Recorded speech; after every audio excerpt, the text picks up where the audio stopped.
Again, not living your passion, but for a different reason.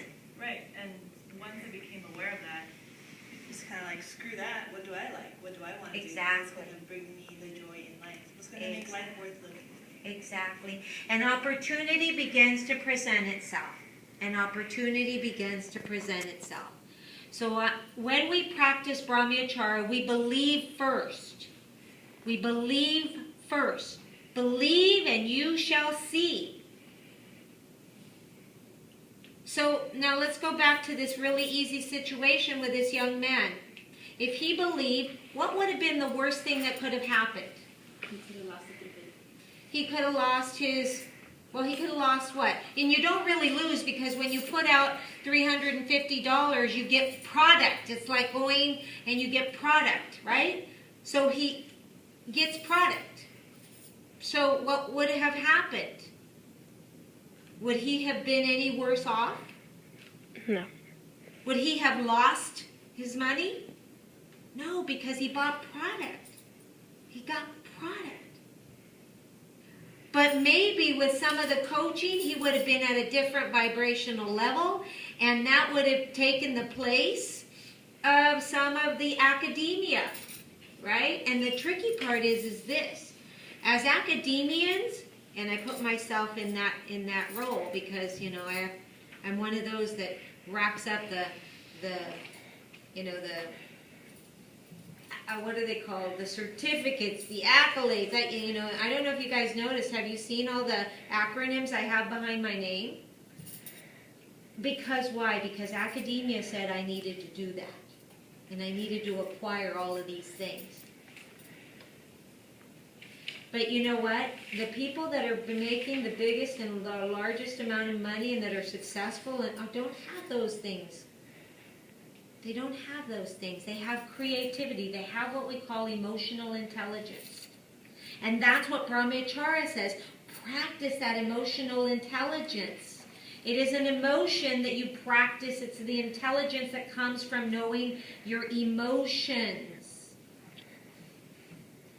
Once we know our emotions, we can say, okay, the truth of the matter is he said no to me. Why? Why do you think he said no to me? Was it money? Really? Insecurity and fear. Say that again? Insecurity and fear. Insecurity and fear. Fear. Fear of what? Losing. That it might not turn out the way that... Exactly. Fear of failure. How many times don't we not try something because we're afraid we're going to fail? So rather than to fail, we're just not going to do it.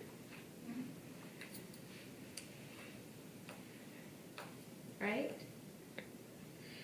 So when we practice Brahmacharya, we believe first. We have faith. We live from our passion.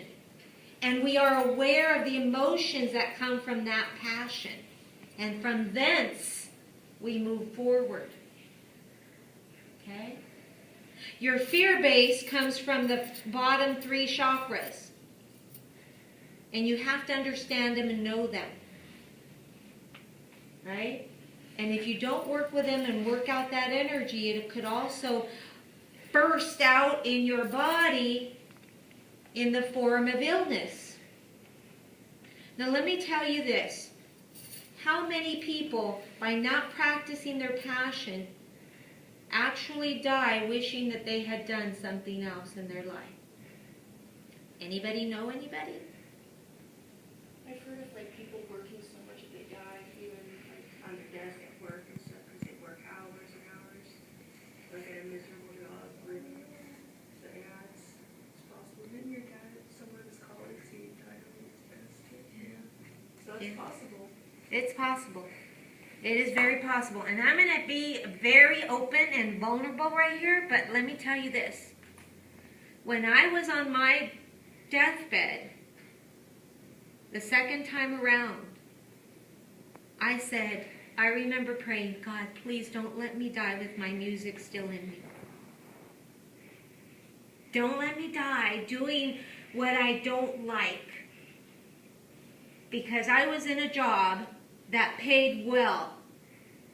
I had a high 6-figure income. But I'll tell you what.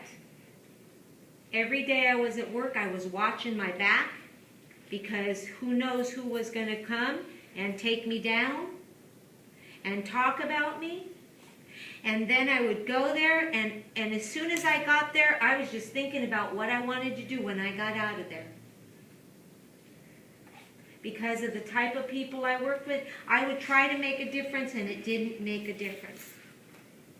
I don't know about you, but I finally, and that's what made me sick. It was that job and that fear that made me sick, and it was truly, truly the cause of all of my, pushing everything down that I got the cancer.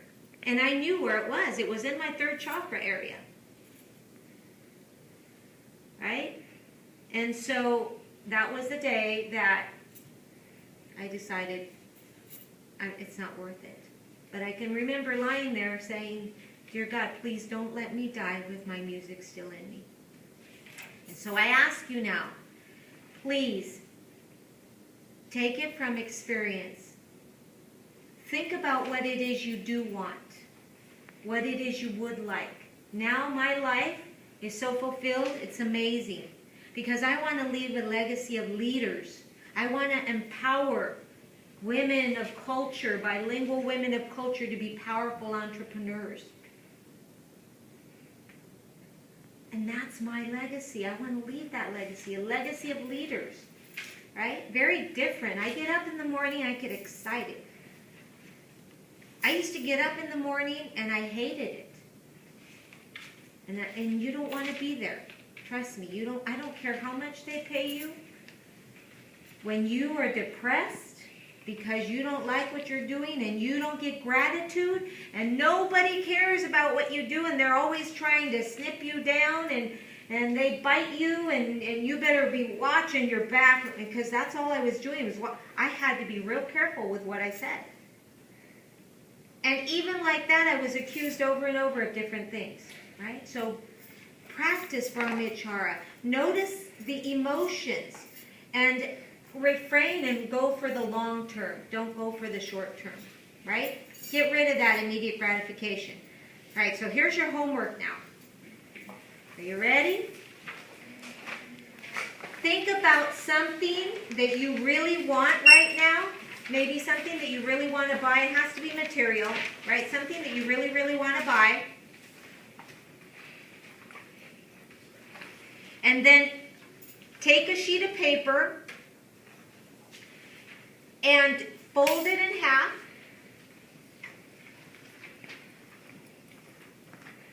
And then take a look at it, and on one side say, what do I get if I buy it now? And what happens if I buy it 6 months from now?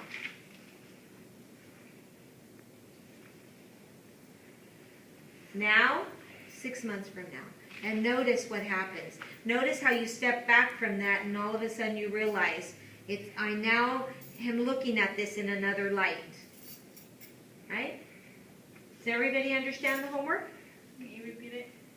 Yes. Usually it has to be something material. You want to buy something. Okay, let's take an iPhone.